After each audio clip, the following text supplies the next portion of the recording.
in the investment community, especially North America, there was this notion that, you know what, EVs figured out, Tesla's got the market, and you need to concentrate on vehicle autonomy or robo-taxis or rideshare, or, that's the next thing. To really invest in autonomous technology at the time, we would just have to stop thinking about making a car and just do a new LiDAR sensor or something. It was just going to be, the pivot would have been just enormous.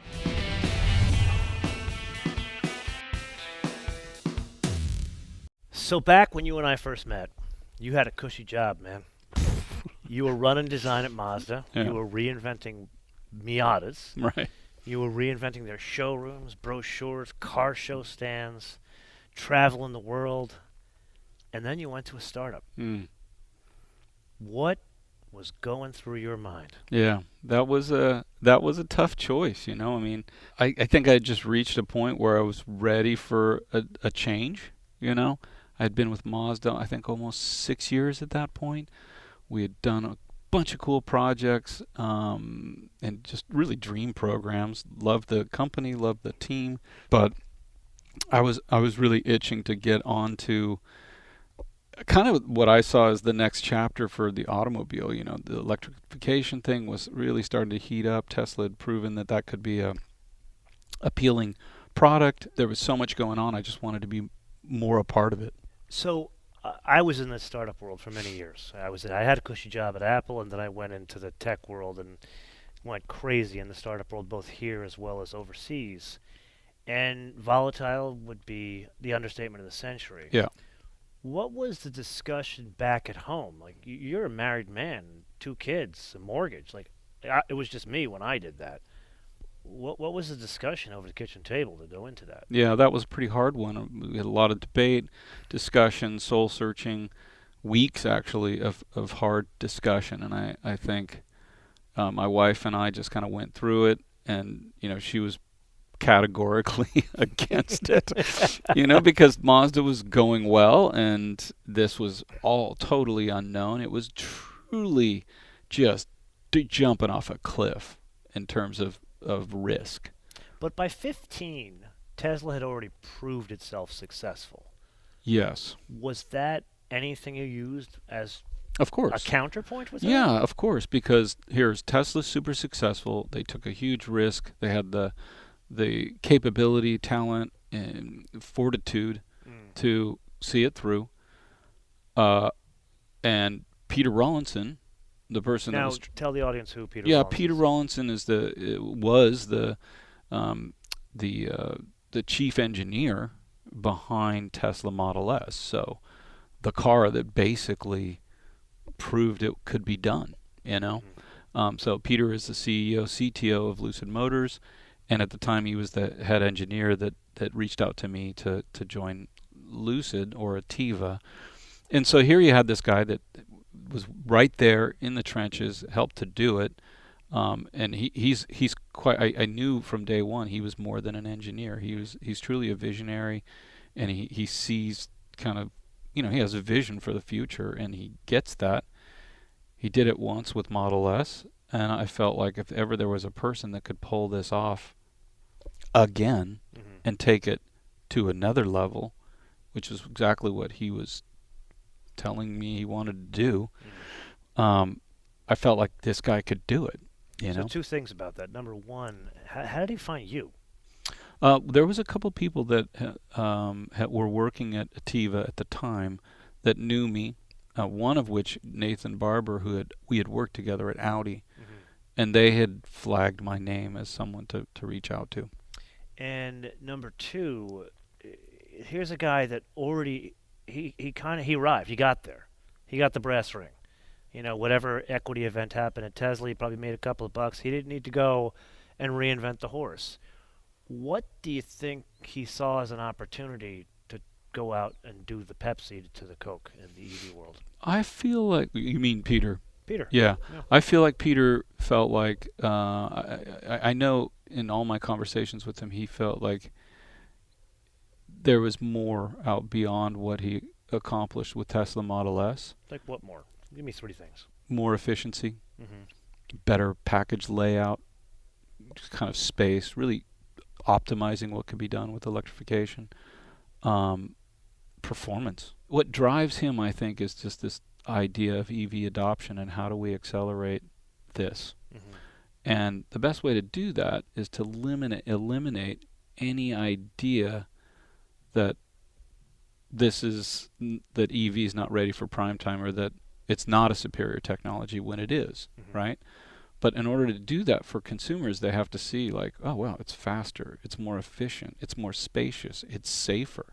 Now we're bringing the price down.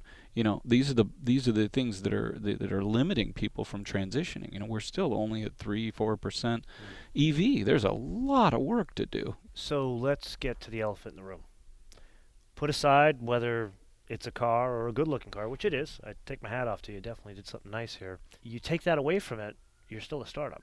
Yes. And a startup life, man, you live and die on funding. Yep. What was that journey like? Tough, really tough. The hardest part of all.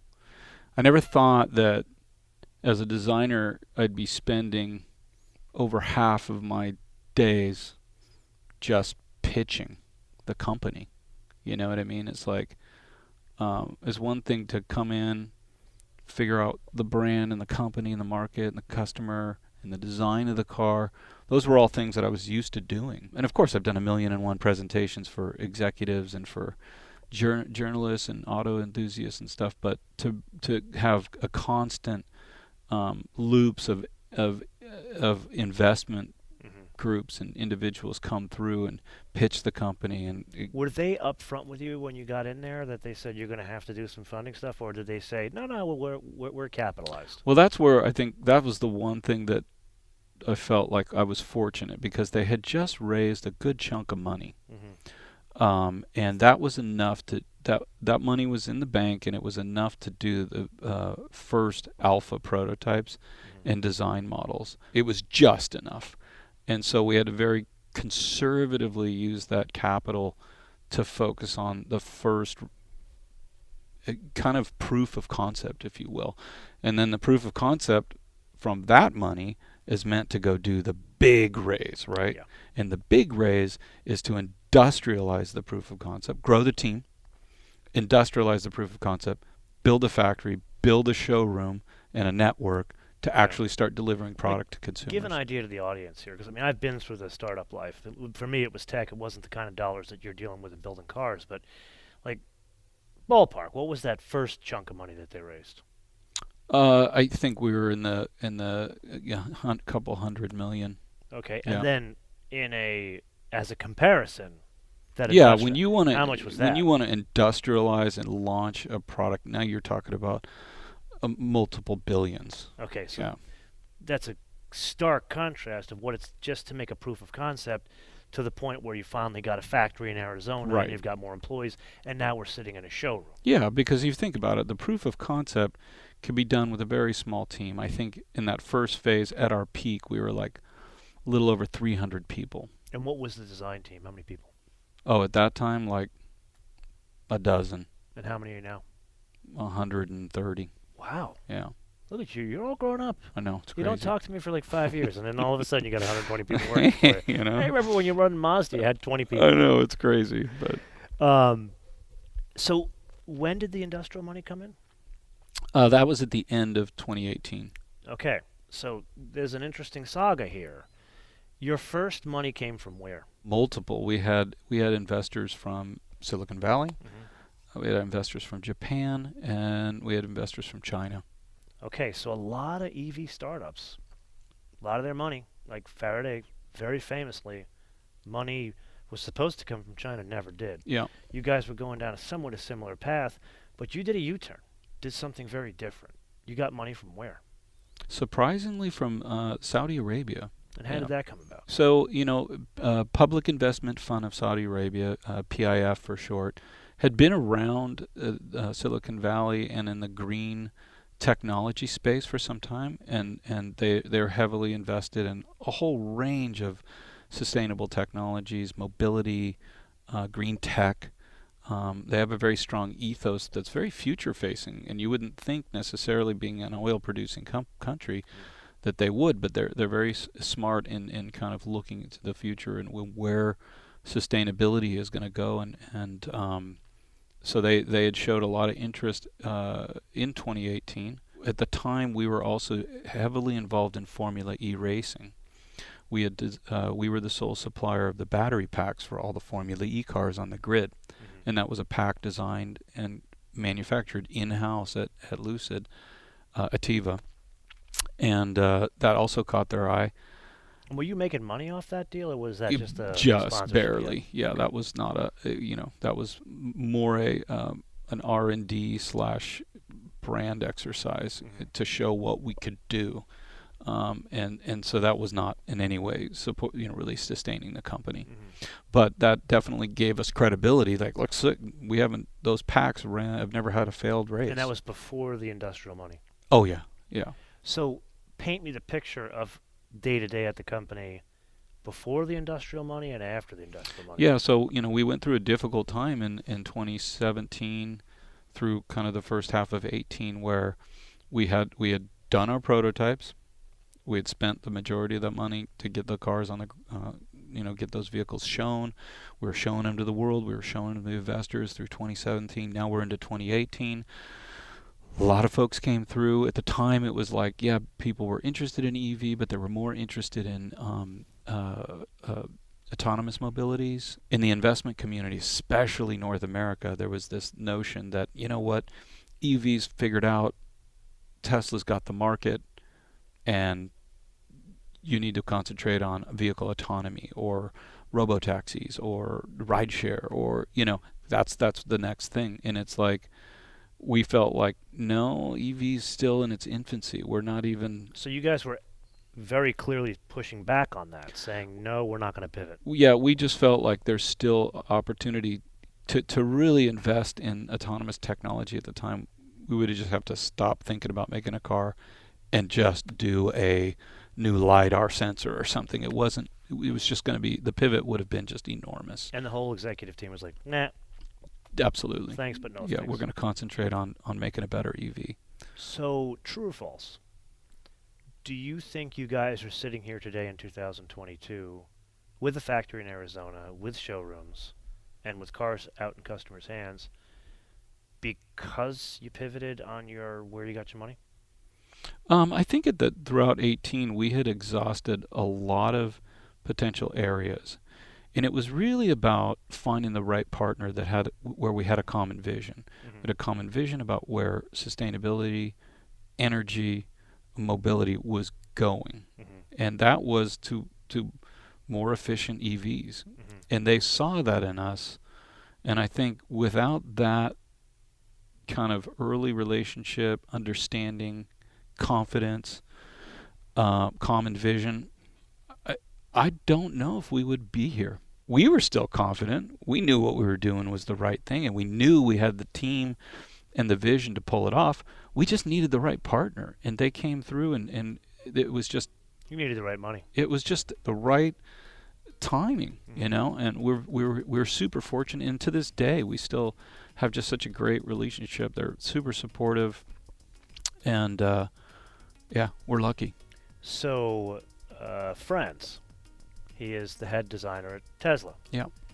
His previous employer? Mazda. Yeah. You are the head designer at the Pepsi to the Coke that is Tesla. Right. It's a really strange... Your previous employer? Mazda. Yeah. Yeah. So would you say that's a coincidence, or Mazda is the training grounds for very forward-thinking design heads? I think it has to... I think it's a coincidence, but I do in the sense that Mazda is a really, really forward-thinking design brand. They really do seek that out, and they encourage design as really a strong pillar for them. So, the fact that he left Mazda, I took his old job at Mazda. It's just a strange set of circumstance that led to that. It's a small industry. You got to know things. We all know, most of us know each other, especially generation. I'm in the later generation of working designers, but I went to school with Franz. I worked with Franz at Volkswagen. we live a couple miles from each other. Oh, he lives up there? Yeah. Oh, I didn't know that. Yeah. So it's just like, it's just the way it is, you know. And Yeah. all of our friends and stuff are all tied into that thing. So I think there's a lot of coincidence there. But you know, I mean, Franz is an awesome designer, and he's super focused and Yeah. talented. So it makes sense that, you know, he teamed up with someone like Elon, who's got this will and drive and vision, you know. So it's great. Okay. This is the point of the episode where we turn this around to the audience to see what they think. Coincidence or Mazda and Mayada-san Yeah. is like the training ground of the future of design. And what else should we be turning around to the audience? What else do you want to get to know from them about this aspect of startup life? You know, I think it's one of those things like, how do you view a startup company versus maybe how you view a traditional company, you know? Excellent question. Yeah. So, would you be willing to write $100,000 to $200,000 check to a startup company, or only to the likes of like a Bentley or a Mercedes? Yeah, I think Let it's us know in the comments below, or via our social media, MotoMan TV on Word, MotoMan TV on Word, Facebook, Twitter, and Instagram. And with that, a little bit behind the scenes here, we're going to take a break, because what you don't know is there's a Raising Cane's across the street. And the lovely proprietor of this establishment, she was kind enough to go and pick us up some Raising Cane's, and this will be your first ever experience Yes. there. So your life is going to blow my mind. completely. Okay. You're bring going to it on. move from Malibu down to here. Just to be near it. Raising Cane's. Until we see you in the next That's episode. awesome. Bis später. Yeah. Okay.